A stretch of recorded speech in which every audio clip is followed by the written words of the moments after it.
رب زدني علما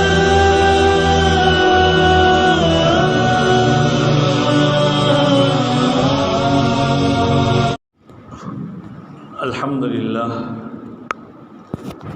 لله وكفى سلام على عباده الذين اصطفى وصلي وسلم على حبيبنا المجتبى وعلى آله وصحبه نجوم الهدى وقادة التقى أما بعد فأعوذ بالله من الشيطان الرجيم بسم الله الرحمن الرحيم قد أفلح المؤمنون الذين هم في صلاتهم خاشعون والذين هم عن اللغو معرضون والذين هم للزكاة فاعلون والذين هم لفروجهم حافظون إلا على أزواجهم أو ما ملكت أيمانهم فإنهم غير ملومين فمن ابتغى وراء ذلك فأولئك هم العادون والذين هم لأماناتهم وعهدهم راعون والذين هم على صلاتهم يحافظون أولئك هم الوارثون الذين يرثون الفردوس۔ عزیزان محترم، بزرگوں، گزشتہ 5 جمعہ سے انہی آیات کے سلسلے میں بات ہو چکی ہے اور یہ 6ٹھی جمعہ ہے، جس کے اندر حق تعالی شانہ بتلاتے ہیں کہ وہ مومن کامیاب ہو گئے۔ کون سے مومن؟ تو ان کے اندر 7 صفات جو پائی جاتی ہے وہ مومن دنیا اور آخرت میں کامیاب ہو گئے۔ سب سے پہلے نماز کا ذکر تھا، اس کے بارے میں بڑی تفصیل سے بات ہوئی، پھر لغو کے بارے میں بات ہوئی، اخیر میں بھی نماز ہی سے ختم کریں گے، اور کامیابی کے ساتھ ساتھ حق تعالی شانہ کیا فرماتے ہیں؟ اولئک هم الوارثون، یہی لوگ سچے وارث ہیں۔ کس کے وارث؟ الذین یرثون الفردوس، جو فردوس کے وارث ہوں گے، جنت الفردوس کے وارث۔ تو بتلایا گیا تھا کہ ان میں سے 2 آیتوں کا یعنی 2 صفات تفصیل سے ہو گئی۔ تیسری ہے والذین هم للزکاة فاعلون، کہ وہ لوگ جو اپنی زکوٰۃ کو ادا کرنے والے ہیں۔ عربی میں زکوٰۃ کے ڈکشنری کے اعتبار سے جو معنی پائے جاتے ہیں یہ ہے کہ پاک صاف کرنا،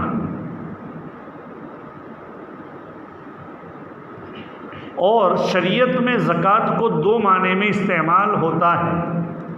ایک معنی تو جو ہمارے ہاں سب سے معروف ہے کہ شریعت کے جو 5 ستون ہیں، دین کے جو 5 ستون میں ہیں، ان میں سے ایک زکوٰۃ ہے۔ ایک معنی تو زکوٰۃ کے یہ ہے۔ دوسرے معنی زکوٰۃ کے یہ ہیں کہ اپنے دل کو، اپنے باطن کو برے اخلاق سے، اخلاق رذیلہ سے پاک کرنا۔ قرآن میں بھی استعمال ہوا ہے قد افلح من تزکا، تزکیہ نفس کے معنی میں دونوں معنی پائے جاتے ہیں۔ اور دیکھیے اپنے قلب کو برے اخلاق سے صاف کرنے کے اندر اپنے عمل کی اور اپنے کام کی ضرورت ہوتی ہے، اس لیے بھی یہاں اس طرف اشارہ ہو ممکن ہے والذین هم للزکاة فاعلون۔ بہرحال زکوٰۃ کے جو مشہور و معروف معنی ہیں آج ہم اسی کے سلسلے میں بات کریں گے۔ آئندہ ہفتوں میں، آئندہ ہفتے دوسری بات کریں گے دوسرے معنی میں۔ انشاءاللہ یہ پورے کے پورے جو اوصاف ہیں قد افلح المؤمنون، اس کو ختم کرنے کے بعد ہی دوسرا مضمون شروع کریں گے۔ دیکھیے شریعت میں زکوٰۃ بہت اہم دین کا ستون ہے۔ جیسے نماز یہ ایک اپنے بدنی عبادت ہے، ایسے مالی عبادت زکوٰۃ ہے۔ زکوٰۃ یہ مالی عبادت ہے، اور جس مال کی زکوٰۃ ادا کی جائے وہ مال پاک ہو جاتا ہے۔ میں نے بتلایا تھا کہ ڈکشنری کے اعتبار سے یہ معنی ہے، تو اس معنی کی یہاں کیا وجہ پائی جاتی ہے؟ وجہ یہی ہے کہ جس مال کی زکوٰۃ ادا کی جائے وہ مال پاک صاف ہو جاتا ہے، وہ ہلاکت سے مامون ہو جاتا ہے، محفوظ ہو جاتا ہے۔ تو قرآن پاک میں تقریباً 62-63 جگہوں کے اوپر جہاں نماز کا تذکرہ ہے وہاں زکوٰۃ کا تذکرہ بھی ہے۔ اقیموا الصلاۃ وآتوا الزکاۃ۔ اور اسلام کا جو فلسفہ زکوٰۃ ہے، اس کے اندر سب سے بڑا مقصد انسان کے دل سے مال کی محبت کو نکالنا ہے۔ وہیں پر بڑا مقصد یہ بھی ہے غربا پروری ہو، غریبوں کے حق ادائیگی ہو، جو نان شبینہ کے محتاج ہیں ان کے گھر کے اندر چولہے جل جائیں۔ اور زکوٰۃ کا اگر دیکھنے جائیں، حدیث میں بڑی تاکید آئی ہے، اور جو لوگ زکوٰۃ ادا نہیں کرتے ان کے بارے میں بڑی وعیدیں بھی آئی ہیں۔ قرآن پاک میں آیا ہے والذین یکنزون الذہب والفضۃ ولا ينفقونها فی سبیل اللہ فبشرہم بعذاب علیم۔ جو لوگ سونے چاندی کو جمع کرتے ہیں اور اس کو اللہ کے راستے میں خرچ نہیں کرتے اللہ کے بتائے ہوئے طریقے پر، ان کو دردناک عذاب کی خوشخبری دے دیجیے۔ کس دن کی؟ قرآن کہتا ہے آگے اسی جگہ پر یوم یحمى علیہا فی نار جہنم فتکوی بہا جباہہم وجنوبہم وظہورہم۔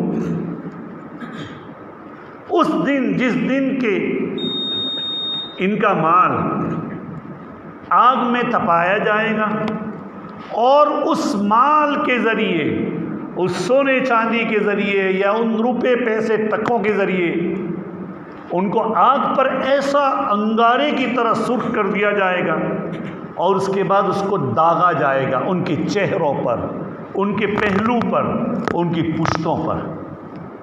اتنا ہی نہیں، کہا جائے گا ھذا ما کنزتم لانفسکم، یہی تمہارا مال ہے جو تم نے جمع کر کے رکھا تھا، چکھو فذوقوا ما کنتم تکنزون، جو تم نے جمع کر رکھا تھا اس کا مزہ چکھو آج۔ شریعت میں کنز کس کو کہتے ہیں؟ چونکہ آیت کے شروع میں جو لوگ اپنے مال کو جمع کرتے ہیں، خزانہ کرتے ہیں، حدیث میں آتا ہے اللہ کے رسول صلی اللہ علیہ وسلم فرماتے ہیں جس مال کی زکوٰۃ ادا کر دی جائے وہ کنز نہیں ہے، وہ ذخیرہ اندوزی نہیں ہے۔ اور مال کے اندر جہاں زکوٰۃ ہے وہاں صدقہ نافلہ بھی ہے، وہ بھی کرنی چاہیے۔ قرآن پاک سے اس کو بھی نیکی میں شمار کیا گیا ہے، لیس البر ان تولوا وجوہکم۔ اس کے اندر جہاں یہ ہے تو وہاں مال کو دوسرے طریقے سے دینے کا بھی تذکرہ ہے اس آئین آیات میں۔ لہذا اپنے مال کی زکوٰۃ ادا کی جائے۔ کیسے ادا کی جائے؟ کون ادا کرے گا؟ تو جس کے اوپر زکوٰۃ لازم ہے، جو آدمی 52.5 تولہ چاندی یا 7.5 تولہ سونا یا اس کے برابر مال جس کے پاس ہو، اس مال کے اندر اگر سال گزر جائے، مثلا جس کے پاس رمضان کے شروع سے ہمارا حساب احمد رمضان میں ہوتا ہے، تو رمضان کے پہلی رمضان میں اس سال اس کو گزشتہ سال رمضان میں تو نہیں تھا، لیکن وہ پہلی رمضان کو یا پہلی شعبان کو 52.5 تولہ چاندی کا مالک بن گیا، تقریباً اس کے 612 گرام چاندی ہے، اس سے تھوڑا بہت کم ہوتا ہے، 612 گرام اور 37 پوائنٹ ہوتا ہے، 37 ملی گرام تقریباً۔ اتنا مال اگر کسی کے پاس ہے اور اس مال کے اوپر سال گزر جائے، سال کے اکثر حصے میں اتنا مال رہا ہے، دھوپ چھاؤں کی طرح کبھی چلا گیا لیکن پھر دوبارہ آ گیا، یا سال کے درمیان میں دوسرا مال بھی آیا، یہ 52.5 تولہ چاندی تو ہیں، اس کے علاوہ اس کے پاس دوسرے کمایا وغیرہ اس میں ملتا گیا، تو وہ سارے کے سارے مال کی زکوٰۃ پہلی شعبان کو 612 گرام کی نہیں بلکہ جتنا مال اس کے پاس ہے سارے مال کی زکوٰۃ دینی پڑے گی۔ یہ حساب نہیں ہوگا کہ درمیان میں میرے پاس تو 1 لاکھ روپے آئے تھے، اس کے پر تو سال نہیں گزرا ہے، وہ صرف 52.5 تولہ چاندی کے برابر جو ہے اس پر گزرا ہی نہیں۔ اگر 52.5 تولہ پہلی شعبان کو اس کے پاس مال تھا، درمیان میں مال آتا جاتا رہا، پھر بیچ میں اس کے پاس تھوڑا کم بھی ہوا، پھر اس کے بعد سال کے اخیر میں چاہے 1 گھنٹے پہلے، 1 دن پہلے دوسرے 1 لاکھ روپے بھی آ گئے، تو سارے کے سارے مال کی زکوٰۃ دینی پڑے گی۔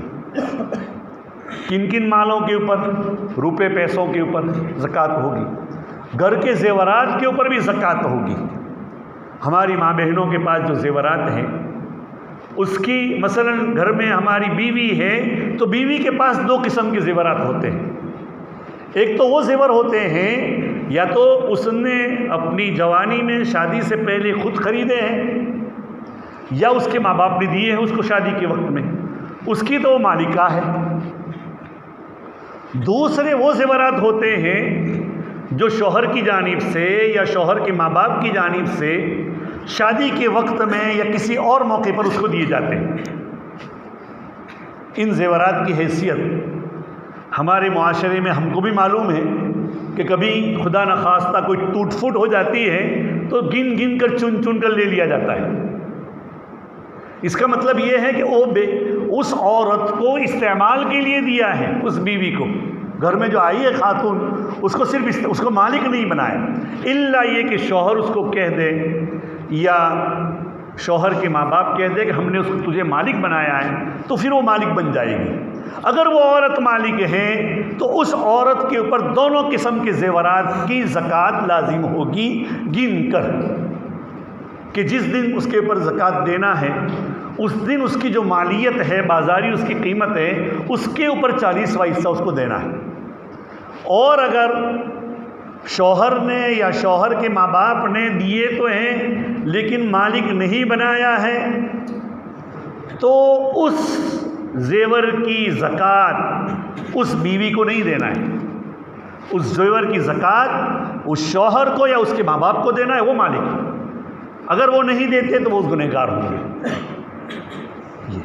بہت بڑی ہمارے یہاں یہ غلطی ہو رہی ہے کہ ہم نے تو دے دیے زیور، ارے دیے کہاں ہیں؟ وہ تو اس کو عاریتاً دیے ہیں گھر میں آنے والی بہو کو۔ اور ابھی بھی میں نے کہا کبھی کوئی معاملہ خدا نخواستہ ہو جاتا ہے تو چن چن کر اور گن گن کر لے لیے جاتے ہیں واپس۔ اس کا مطلب وہ مالک نہیں، اگر مالک بنا دیا ہے تو کبھی کچھ بھی واقعہ ہو لینے کا حق نہیں رہتا کسی کو بھی۔ تو بہرحال جو زیورات کے اوپر زکوٰۃ ہوتی ہے، اسی طریقے سے اموال تجارت کا مال، جیسے کوئی آدمی کاروبار کرتا ہے، کاروبار میں جس دن سال پورا ہو رہا ہے اس کی جو مالیت ہے، اس کی جو بازاری قیمت ہے، مثلا ایک آدمی نے گیہوں خریدے تھے، جب خریدے تب تو بہت زیادہ دام تھے، لیکن جب سال پورا ہو رہا ہے اس کا دام کم ہو رہا ہے، تو جس دن جو بھاؤ ہیں یعنی جو دام اس کے ہیں زکوٰۃ کے وجوب کے دن، اسی دن کا اس کی گنتی گنی جائے گی۔ اگر بڑھ گئے تب بھی وہی حال ہوگا۔ اسی طریقے سے اگر کسی آدمی نے تجارت کے لیے، کاروبار کے لیے پلاٹ خریدا ہے، اس کی نیت اس کی اپنی ملکیت میں اور اپنی جائیداد میں اس کو ملانا مقصود نہیں، بلکہ آج خرید لیتے ہیں کل دام زیادہ آئیں گے بیچ دیں گے، تو اس کی قیمت کے اوپر زکوٰۃ لازم ہوگی۔ اور اگر اس کو اپنی جائیداد بنایا ہے کہ بھئی ہم رکھیں گے، کام آئے گا، بڑھاپے کا آسرا ہے، اولاد کو کام آئے گا، مطلب کہ اپنی جائیداد میں شامل کیا، بیچنے کا ارادہ نہیں کیا، بعد میں نیت ہو جائے الگ چیز ہے، بعد میں ضرورت پیش آوے الگ چیز ہے، لیکن اس نے جس وقت خریدا ہے اس وقت اس نے نیت کیا بیچنے کی نہیں کی ہے، تو اس کے اوپر زکوٰۃ نہیں ہے۔ مکان خریدا ہے، بیچنے کے لیے نہیں خریدا، بیچنے کے لیے اگر خریدا ہے تو پھر تو اس کی قیمت پر، اور اگر بیچنے کے لیے نہیں خریدا بلکہ یہ کہا کہ اب اولاد کو کام آئے گا یا ہم اس کو کرائے پر دے دیں گے، تو کرائے کی جو آمدنی ہوگی اس کے اوپر زکوٰۃ ہوگی۔ جو لوگ زکوٰۃ نہیں دیتے، تو میں نے قرآن پاک کی آیت سے بھی آپ کو بتلا دیا، حدیث پاک میں اللہ کے رسول صلی اللہ علیہ وسلم بھی فرماتے ہیں کہ ایک روایت ہے، حضرت معلوم نہیں کہاں گئے،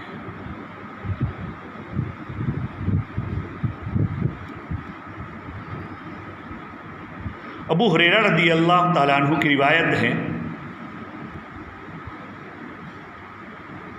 وہ روایت پڑھ کر ہی میں آپ کو سنا دیتا ہوں۔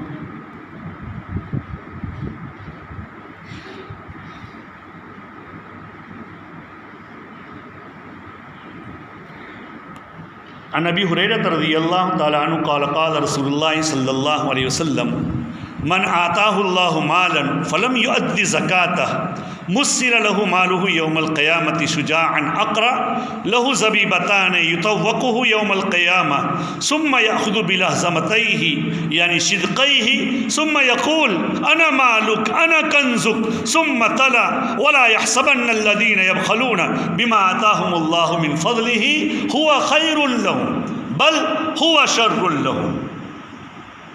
حدیث میں حضرت ابو ہریرہ رضی اللہ تعالیٰ عنہ فرماتے ہیں، اللہ کے رسول صلی اللہ علیہ وسلم فرماتے ہیں، جس آدمی کو حق تعالیٰ شانہ نے مال دیا اور وہ اس کی زکوٰۃ نہیں دیتا، کل قیامت کے دن اس کا مال گنجے سانپ کی شکل میں اس کے گلے میں پہنا دیا جائے گا۔ گنجا جو سانپ ہوتا ہے، بوڑا سانپ جس کو کہیں گے، بہت زہریلا ہوتا ہے، اور یہ سانپ اس کے گلے میں ہوگا، وہ اس کے جبڑے پکڑے گا، اللہ ہماری حفاظت فرمائے، اور یہاں ڈسے گا، اور پھر وہ کہے گا میں تیرا مال ہوں، میں تیرا مال ہوں، میں تیرا خزانہ ہوں۔ اور قرآن کہتا ہے اسی کے ضمن میں، قرآن کے 4 پارے میں ہے، وَلَا يَحْسَبَنَّ الَّذِينَ يَبْخَلُونَ، وہ لوگ ہرگز یہ گمان نہ کریں جس کو ہم نے مال دیا ہے، بما آتاہم اللہ من فضلی، جن کو دیا ہے اللہ نے اپنے فضل سے، ہوا خیر لہم، یہ ان کے لیے بہت بہتر مال ہے، یہ ان کے لیے عزت بڑھانے کا ذریعہ ہے، وہ یہ نہ سمجھیں یہ ان کے لیے بہتر ہے، بل ہوا شر لہم، یہ ان کے لیے بدتر ہے۔ پھر قرآن اسی کی حدیث کی طرف قرآن میں بتلایا گیا، سَيُطَوَّقُونَ مَا بَخِلُوا بِهِ يَوْمَ الْقِيَامَةِ، قیامت کے دن ان کو طوق اور گلے میں ہار پہنایا جائے گا اس مال کا جس کا وہ بخل کرتے تھے۔ اور قرآن آگے کیا کہتا ہے اسی جگہ کے اوپر، تم یہ نہ سمجھو یہ مال میرا ہے، تم اس مال کے رکھیوار ہو، اس مال کے نگران ہو، وَلِلَّهِ مِيرَاثُ السَّمَاوَاتِ وَالْأَرْضِ، اللہ ہی کے لیے زمین و آسمان کے خزانے اور میراث ہیں، اللہ مالک ہے۔ آج دنیا میں آپ دیکھیں گے ہم اپنے مال کے مالک نہیں ہیں، پوری دنیا کے اندر کچھ مالدار لوگ پوری دنیا کو چلاتے ہیں، جب چاہے وہ آپ کا مال کھینچ لیتے ہیں، جب چاہے چھوڑ دیتے ہیں۔ یہ باتیں بہت باریک باتیں ہیں، فلسفے کی باتیں ہیں، یہ سمجھنے میں نہیں، لیکن ایک اشارہ کر دیتا ہوں، جو لوگ جانتے ہیں، جو لوگ تاریخ عالم اور حالات کے اوپر جن کی نظر ہوتی ہے وہ سمجھ جائیں گے۔ بہرحال تو اللہ تعالیٰ نے اگر مال دیا ہے، میں نے قرآن پاک کی اس آیت سے والذین هم للزکاۃ فاعلون سے آپ کو یہ بتایا کہ جو لوگ اپنی زکوٰۃ کو ادا کرنے، اب زکوٰۃ ادا کرنے کے لیے دیکھیے، اگر باپ کے پاس مال ہے تو باپ کے اوپر اپنی زکوٰۃ لازم ہے، بیٹے کے پاس مال ہے تو بیٹے کے اوپر لازم ہے، شوہر کے پاس مال ہے تو شوہر کے اوپر لازم ہے، اور بیوی کے پاس مال ہے تو بیوی کے اوپر لازم ہے۔ زکوٰۃ ہر ایک کو اپنی ادا کرنا ہے، جیسے عبادات نماز ہر ایک کو اوپر اپنی لازم ہے، ایسے ان لوگوں کے اوپر اپنی لازم ہے۔ بیٹا یہ نہیں کہہ سکتا کہ میرا باپ کے پاس چلے جاؤ، میرا باپ زکوٰۃ دیتا ہے۔ اگر تیرا باپ تیری اجازت سے، یا گھر کا معمول ایسا ہے کہ باپ اپنے بیوی کی، اپنے بیٹے کی، اپنے اولاد کی، اپنی بہو کی، سارے کے سارے کے مال کے اگر وہ گن کر اور چن کر دیتا ہے تب تو بالکل ٹھیک کہ وہ، لیکن اگر باپ دیتا ہے، یا بہت سے لوگوں کے اندر یہ ہوتا ہے کہ وہ سال کے سال بھر مال دیتے ہی رہتے ہیں، اس کا کوئی حساب نہیں کتاب نہیں، بس دے دیا۔ ہم تو دیتے ہی ہیں بھائی، کافی نہیں، اپنے مال کو ایک ایک مال کی ایک ایک چیز کی گن گن کر سالانہ حساب لگا کر اس کی زکوٰۃ ادا کرنی چاہیے، تب آدمی سبکدوش ہو۔ زکوٰۃ اگر بیوی پر لازم ہے اور بیوی ادا نہیں کرتی تو اس کے زیورات، اگر شوہر ادا نہیں کرتا تو بیوی کے پاس مال نہیں ہے تو بیوی زکوٰۃ اپنے زیورات کو بیچ کر بھی ادا کرے گی، اس کے اوپر لازم ہے۔ اگر بیٹے پر لازم ہے تو بیٹا ادا کرے گا، باپ پر لازم۔ ہاں، میں نے ابھی دوبارہ کہہ دیتا ہوں کہ گھر کا سارا نظام یہ ہے کہ باپ ساری زکوٰۃ ادا کرتا ہے تو اجازت کے قائم مقام ہو جائے گی، ادا ہو جائے گا۔ لیکن اگر نہیں دیتا باپ اور بیٹے کی باقی ہے، بہو کی بھی باقی ہے، تو جن کے اوپر لازم ہے وہ اس کے ذمہ دار ہوں گے، گناہ ان کے اوپر آئیں گے، اور ان کے لیے یہ ساری کی ساری وعید ہے۔ تو اپنے مال کی زکوٰۃ کو گن گن کر ادا کرنی چاہیے، یہ بالکل ضروری ہے۔ حدیث میں جیسا مال، اچھا آدمی بعض مرتبہ یہ سوچتا ہے کہ میں نے مال تو میرے پاس مال تو ہے، جیسے مثلا آج کل صاحب نصاب کتنے مال سے ہو جاتا ہے، 612 گرام چاندی ہے تو وہ زیادہ سے زیادہ 36-37 ہزار میں آدمی صاحب نصاب بن جاتا ہے۔ اتنا مال ہے، لیکن وہ کہتا ہے کہ میں نے تو حج کے لیے پیسے رکھے ہیں تو میں اس میں سے دوں گا تو کم ہو جائے گا، میرے بچوں کی شادی کے لیے میں نے تو پیسے جمع کر رکھے ہیں تو مال کم ہو جائے گا، یہ تو میری ضروریات، اپنی ضرورت سے زائد۔ اور اپنی ضرورت کون ہے؟ اپنی ضرورت وہ ضرورت ہے جو یومی یا روزمرہ کی ضرورت ہے، اپنی اور اپنے اولاد کی، اپنے گھر کے خرچوں کی۔ اور جو خرچ آنے والے ہیں سالانہ زندگی میں ایک بار یا کئی بار، لیکن وہ یومیہ خرچ نہیں ہیں تو وہ خرچ اس میں شمار نہیں ہوں گے اور زکوٰۃ دینی پڑے گی۔ اور اگر آدمی یہ سوچتا ہے کہ میرا مال کم ہو جائے گا، مال کبھی کم نہیں ہوتا۔ حدیث میں اللہ کے رسول صلی اللہ علیہ وسلم فرماتے ہیں ما نقصت مال من صدقۃ، کہ کوئی بھی مال صدقے کی بنا پر کم نہیں ہوا، بلکہ حق تعالیٰ شانو کیا ہے، برکت دیتا بھی ہے۔ قرآن کہتا ہے الذین ينفقون اموالهم فی سبیل اللہ ثم لا يتبعون ما انفقوا منا ولا الذین ينفقون، جو لوگ اللہ کے راستے میں اپنے مال کو خرچ کرتے ہیں، کمثل حبۃ انبتت سبع سنابل، یہ وہ ان کی مثال کیسی ہے، اس دانے کی طرح جس نے کیا ہے زمین میں ایک دانہ ڈالا، اس دانے نے کتنا نکالا؟ 7 خوشے نکالے، فی کل سنبلۃ 100 حبہ، اور ہر خوشے میں 100 دانے۔ تو کم سے کم ایک، قرآن یہ تو نص قطعی ہے، اپنے مال کو اللہ کے راستے میں اللہ کے مطابق، اللہ کے حکم کے مطابق خرچ کرنے کا ثواب اور اس کا عوض، وہ ثواب تو 700 گنا ہے ہی۔ اور آگے اللہ تعالیٰ فرماتے ہیں واللہ یضاعف لمن یشاء، اگر آدمی نیت بہت مضبوط ہے، بہت اخلاص کے ساتھ ادا کرتا ہے، اللہ اس کے کئی گنا دے سکتا ہے۔ حدیث میں بھی آتا ہے ان اللہ کتب الحسنات والسیئات فمن ہم بحسنۃ فعملها كتبها اللہ تعالی عنده 10 حسنات الى 700 ضعف الى اضعاف كثيرة، او كما قال علیہ الصلوۃ والسلام۔ یہ حدیث بہت لمبی ہے، اتنا کہہ دیتا ہوں اسے کہ جو آدمی کسی نیکی کا ارادہ کرتا ہے، اس کو کرتا بھی ہے، بعد میں اس کو صرف ارادہ کرنے کے بعد اس کو کر گزرتا ہے، تو حق تعالی شانہ اس کو 10 سے 700 گنا، اور 700 سے اللہ جتنا چاہے اتنے گنا اس کو ثواب دے سکتا ہے۔ اور دیکھیے عربی میں جو لوگ عربی جانتے ہیں، ضعف جو آتا ہے وہ ضعف گناہ نہیں کے لیے آتا ہے، یہ گناہکار کے طور پر ہوتا ہے۔ 1 کا 2 گنا، 2 کا 4، 4 کا 8، 8 کا 16۔ اگر آپ اس کو 100 تک میں لے جاؤ، 100 گنا لے جاؤ تو ہزاروں لاکھوں ہو جائیں گے، گن نہیں پاؤ گے۔ 700 گنا اگر گننے جاؤں گے تو کروڑ ہا کروڑ ہو جائیں گے، اتنا اللہ تعالیٰ دے دے گا۔ اخلاص تو ہو، جو آدمی اخلاص کے ساتھ ادا کرتا ہے اللہ اس کے مال کو ضائع نہیں کرتا۔ تو عزیز اور دوستو، یہ بات چل رہی تھی اس سلسلے میں قد افلح المؤمنون الذین هم فی صلاتهم خاشعون، یہ تقریباً کئی ہفتوں سے بات چل رہی تھی۔ تو دو اس کے وصف بیان ہو چکے تھے. پہلا وصف کہ اپنی نمازوں کے اندر خشوع خضوع والا، اور اس کے بعد دوسرا وصف وہ ہو چکا تھا کہ والذین هم عن اللغو معرضون، جو لغویات سے اعراض کرنے والے.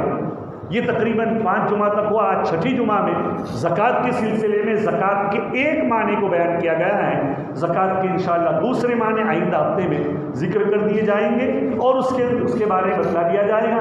اور یہ تقریباً جو 7-8 صفات ہیں انشاءاللہ جو پوری ہوگی اس کے بعد ہی. اور اس میں قرآن نے کیا کہا؟ ایسے لوگ جو ان صفات کے حامل ہیں وہ دنیا و آخرت میں بھی کامیاب ہیں. اور اخیر میں کہہ دیا کہ یہ لوگ جنت کے حقیقی وارث ہیں، فردوس کے وارث ہیں. اللہ تعالی ہمیں فردوس کا وارث بنائے. وآخر دعوانا ان الحمد للہ رب العالمین. سبحان اللہ.